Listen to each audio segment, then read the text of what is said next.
Women earn 70% of Bachelor of Fine Arts and 65 to 70% of Masters of Fine Arts degrees in the US, though only 46% of working artists across all artist disciplines are women.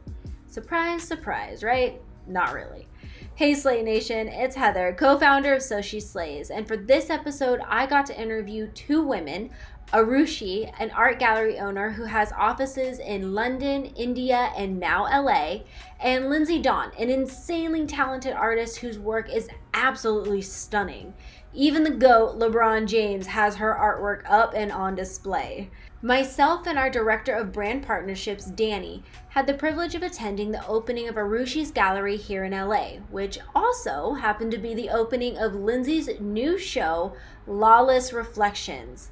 After the show, I had a chance to speak with these ladies about everything from art, sexuality, and dominating in a male-dominated space. Tell me about how your partnership started. So my uncle had met Lindsay before, and I was out working out, and my uncle texted me saying, "Hey, you need to go check out this artist." And the kind of person that I am, I need to know about the artist and want to meet them to like go and see it. But somehow on that particular day, I was just out work, like I'd gone out for a workout, and I was like, "Oh yeah, I'm close by. I'll come in and I'll look at it."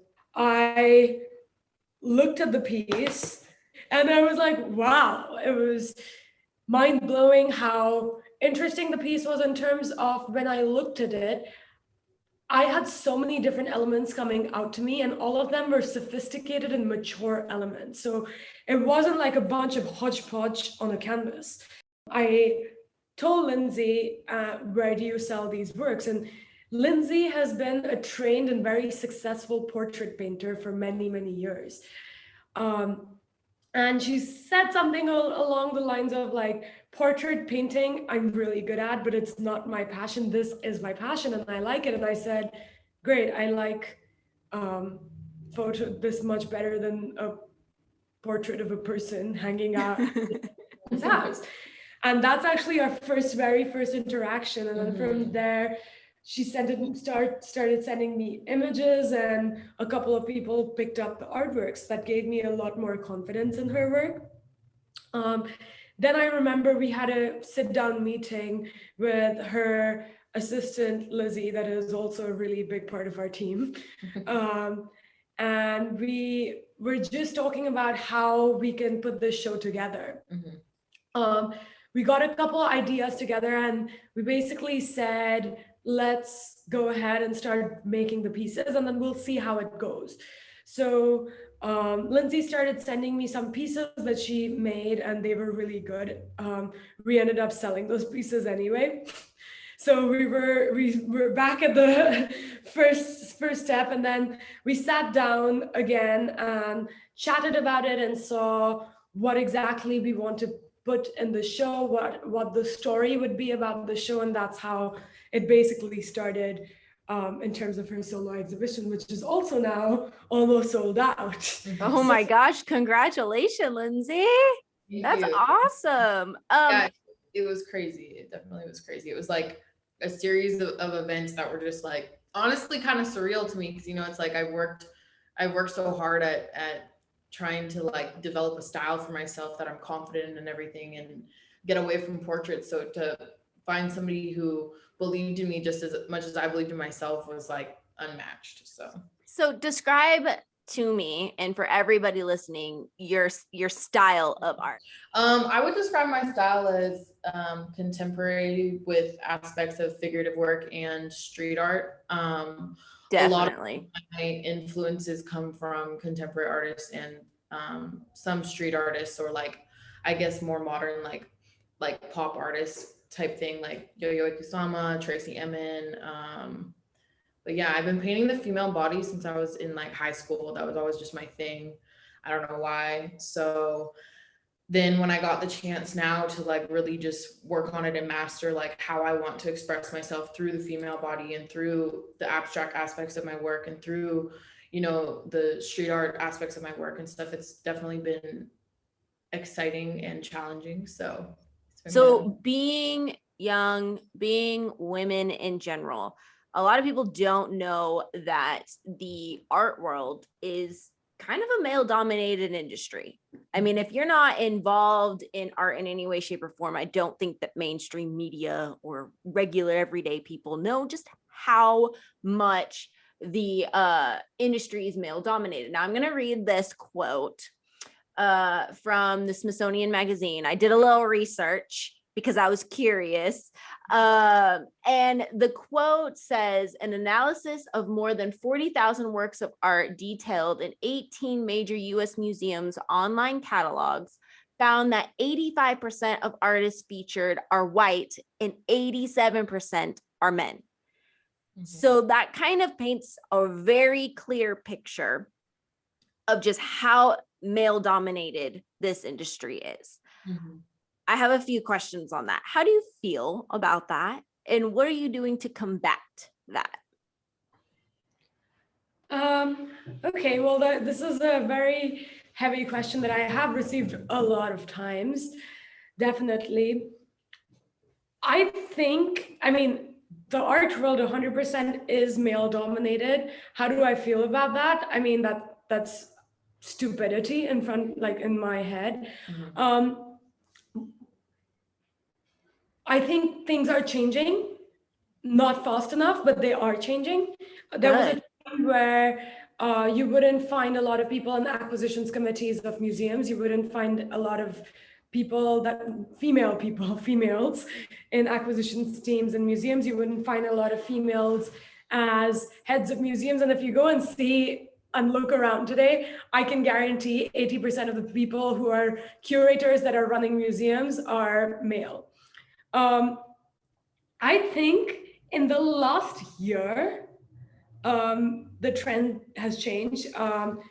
These people that are running the art industry and have been running the art industry, including the dealers and the curators and all of these different people, were called the old white men of the art world. And I feel like every industry has that category to some extent. And, I mean, things are changing. Now people are in our gallery at Arushi. We definitely don't look at any sort of race-based or color-based thing. And we are very female-oriented. Not just because I think it's a potential trend that will come at some point, but also because I think only males were given opportunities for so long. It's just to make up to that and get to that mark. I think females need to be given extra opportunities so there's like some sort of balance. And then it doesn't matter if it's male or females, females just need to be put into a platform and given that kind of voice in the art world, where it doesn't matter if an artwork is made by a male or a female, and it doesn't affect the value of the artwork. We're still getting to that. Most artworks by female artists are not as expensive, or if you go and see in the auctions, there are female artists that have done exceptionally well, Yuri Kusama being one of them, but most artworks that are selling in the $5 to $29-30 million range are old white men, only because they were given opportunities for so long. And in terms of race and color, I don't really see color whatsoever as a factor of what an artist is and who an artist is and who the collector is. I don't really care. I think it's a human being for me. And I think more and more people need to take that perspective to things and give every single person an equal opportunity. And the world is getting to that point as well. So there's this dual aspect of this, and with race and with gender. And I think we're going very fast on the race. There's more and more people speaking out loud about the race. In the art world, you don't hear a lot of people standing up for women. So it is upon us to stand up for ourselves then, which is what we're doing. And it is upon the people that are standing up for themselves, like us, to stand up for other people and set a trend. So I think we are working towards it. Our next show is also going to be a all-female group show, which Lindsay's also going to be a part of. Um, I think we're trying to do our maybe 0.5% in the whole art world. And if we're able to make that 0.5% change, it's going to drive a little bit further of a change. What do you think? Yeah, I mean, honestly, I think that I'm actually really surprised by the number being like 85 and 87% male. 'Cause I actually thought it was a lot higher than that. So just based on my experience, especially since I'm definitely new to Arushi's side of the art world. I definitely, like, before working with her and, you know, having that gallery aspect and, you know, the art market aspect in my work, it was like I was honestly very intimidated by the things that I had read and heard about the art world, because it's like, okay, what are your chances of making it as a female artist? You know, especially when you, like you said, have primarily older white men looking at your work and whatever, and that's what judges how far you get. That was a big part of why I was so excited to work with Arushi also, because her being at the time was 24 when I met her, a 25-year-old just like me. It was like, okay, this is perfect, because I would prefer to be represented by a young woman or just a woman in general than, you know, a man. And not anything, I don't have anything, obviously. I think it's still great to be represented by anybody in the art world, but in this case of things, it just fit better with my vision, especially since my work is, you know, honoring the female body, honoring the female form. So it's like the essence of my work aligned with that. And I think that like Arushi said, it's changing, you know, it's like inevitable at this point. She picked me because I was female. Same. But yeah, so I think that I think that, like Arushi said, it's changing. I think it's inevitable that it is changing. Like she said, not changing fast enough, but I think, you know, everything with time will work itself out and whatever. But I do think that I don't think it's talked about enough, how the art world is primarily male based. I mean, when you look at his history and stuff like that, it's like rarely do you find female artists that are like in the higher ranges and auctions and stuff like that, or in general just talked about, you know. So I think that that's like one of the biggest things with even the dynamic between Arushi and I right now is like we're both young women, and going in and taking on the art world as young women is empowering for other women. So, you know, like Arushi said, how it's our turn to stand up for ourselves. I think that that's something too that is important to me, is like inspiring young women to take that leap regardless of what the statistics are.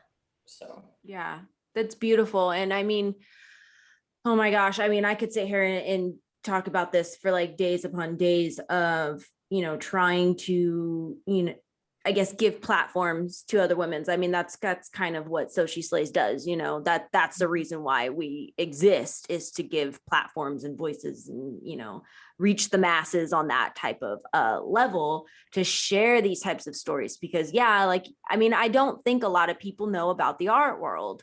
And that's another reason why you're on this podcast too, so that you can kind of educate people as to things that are different and outside of their daily lives. You know, I've also seen this significant change, and I'm trying to educate a lot of younger people closer to our age and everything. A lot of younger people around our age are actually doing really well to look at art as an investment and as a future investment. And I think more and more that as I'm getting older, maybe the people that I'm talking to are also getting older, and they are investing in it.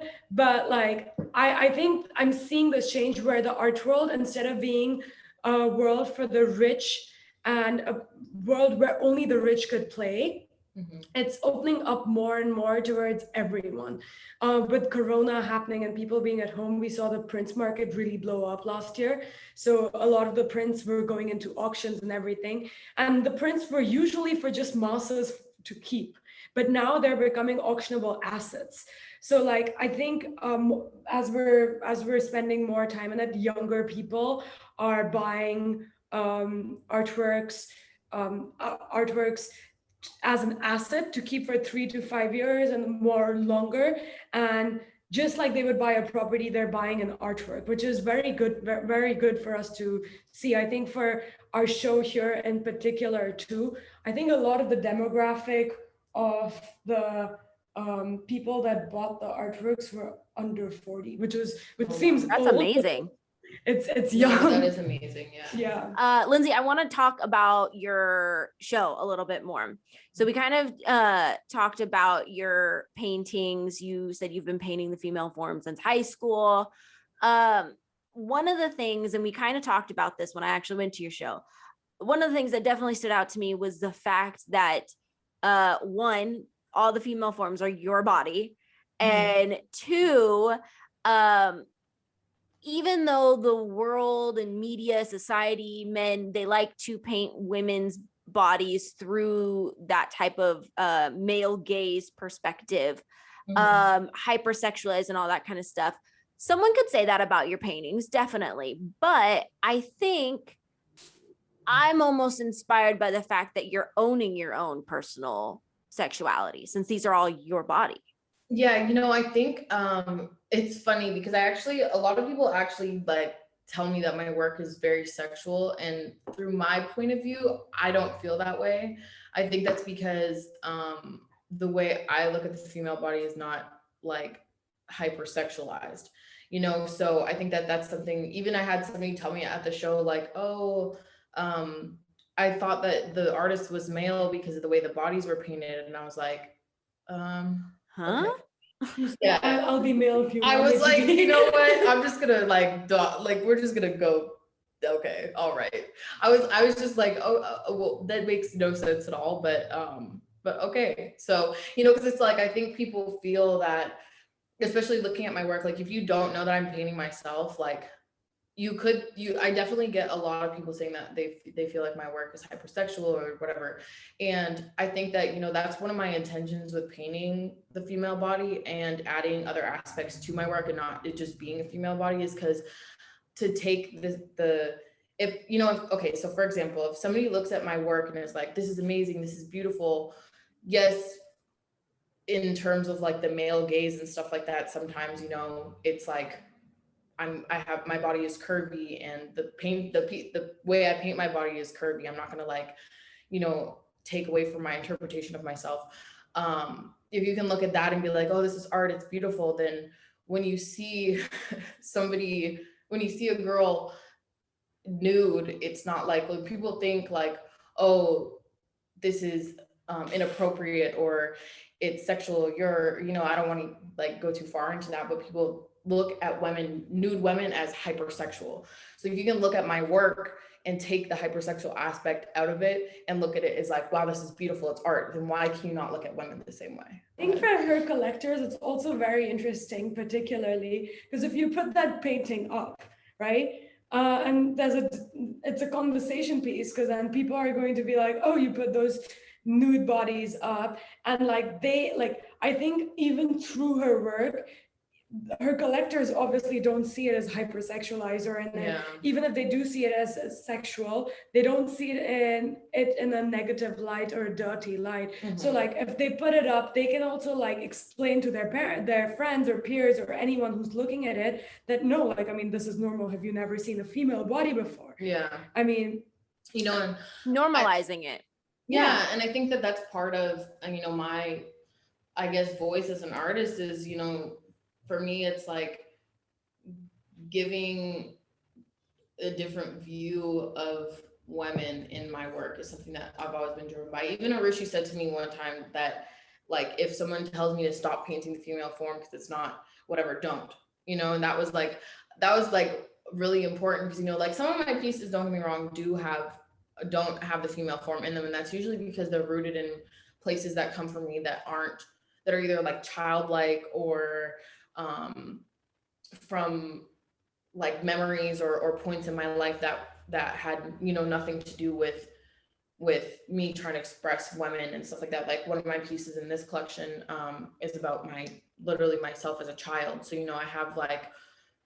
I I didn't include the female body because I didn't, it's because you weren't a female yet. You were because I wasn't a woman yet. I wasn't like, that's not what I was trying to express in that piece. Yeah. The rest of my pieces that do include the female body are my experience as a woman, so that's where I think that, I don't know. In terms of like painting myself too, like that's something that just made sense to me. Like when I used to use like photos of women, just different women in my work, when I was like, I guess mastering painting the female form, and then I ran out of reference photos to use. So I just started using photos of myself, or just using my own interpretation of myself. And then I realized that it was a better way for me to express and make my work, more personal. I think that's great too, because like I truly believe that you need to be your own inspiration for you to do well. If you're not inspiring yourself, you're gonna inspire other people. Where can people come and look at this show? How long will it be available? And where can other people look at artworks that Arushi you either have or Lindsay that you're making?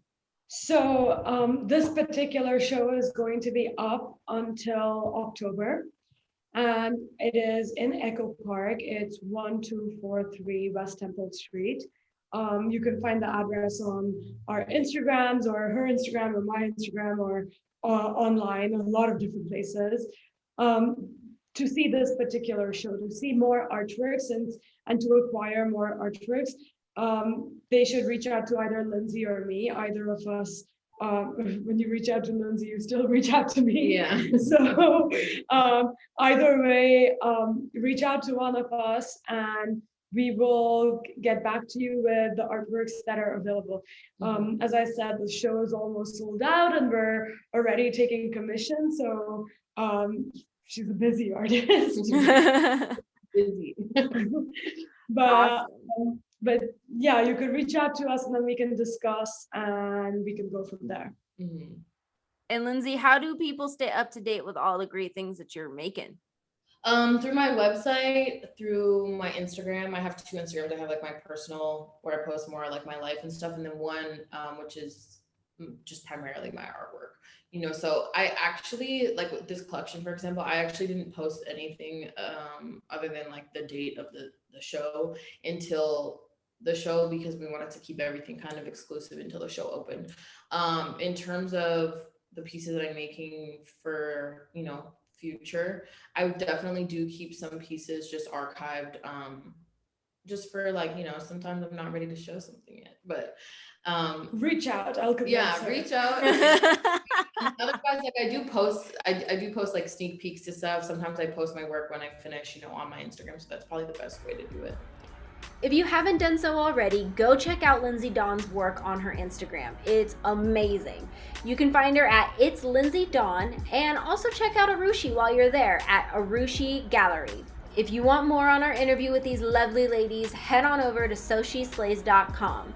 Please make sure to also rate and subscribe to our podcast. As always, Slay Nation, thank you so much for listening.